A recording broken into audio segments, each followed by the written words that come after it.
দেখেন সবার যেন দেখে খেতে মন না চায়, আমার কিন্তু প্রচণ্ড খেতে মন গেছিল, তার জন্য আজকে বানিয়ে ফেলেছি। তো হ্যালো এভরিওয়ান, আসসালামু আলাইকুম। সবাই কেমন আছেন? আশা করি সবাই ভালো আছেন। আপনাদেরও কি আমার মতো মাঝে মধ্যে এরকম নতুন নতুন কিছু খেতে মন চায়? আমার আসলে আজকে প্রচণ্ড খেতে মন গেছিল নতুন আলু আর নতুন পেঁয়াজের ভাজি।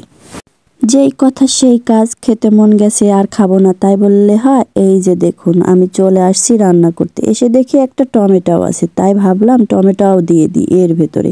এই যে কতগুলো পেঁয়াজ নিয়েছি আর নতুন আলু, ছোট ছোট আলু আর দেখেন পেঁয়াজ, কিন্তু খেতে অনেক মজা হয়েছিল। আমার মতো বাসায় আপনারাও একবার রান্না করে খেয়ে দেখুন, অনেক কিন্তু মজার। এদিকে আমি অনেক মজা করে রান্না করছি আর ভাবছি শুধু কি ভাজিই রান্না করব না আরও কিছু রান্না করব, তাই ভাবলাম একটু ডালও রান্না করে নিই। তো দেখুন, আগে আমি ভাজিটা চড়াই দিছি, তারপরে ভাত রান্না করেছি। আগে এপার ওপার ভালো করে নাড়াচাড়া করছি। সবচাইতে বড় একটা ভুল করেছি যে ছোট একটা পাত্রে এই ভাজিটা চড়াই দিছি। আসলে বুঝতে পারিনি যে ভাজিটা চড়াই দিলে ওই নাড়াচাড়া করতে অসুবিধা হবে। তারপরেও কিছু করার নেই, আমি ভাবলাম ধীরে ধীরে নাড়াচাড়া করি হয়ে যাবে নি। তো দেখেন আস্তে আস্তে কিন্তু অল্প হয়ে আসছিল। আমার লাস্টে একটু কষ্ট হলেও ভাজিটা কিন্তু অনেক সুন্দর হয়েছিল। এই যে ধোঁয়ার জ্বালায় কিছু দেখাই যাচ্ছিল না, তাও আমি কিন্তু অনেক সুন্দর করে রান্না করছি। তো সবার যদি খেতে মন চায় আমার বাসায় চলে আসবেন, আর এখন কিন্তু পাবেন না।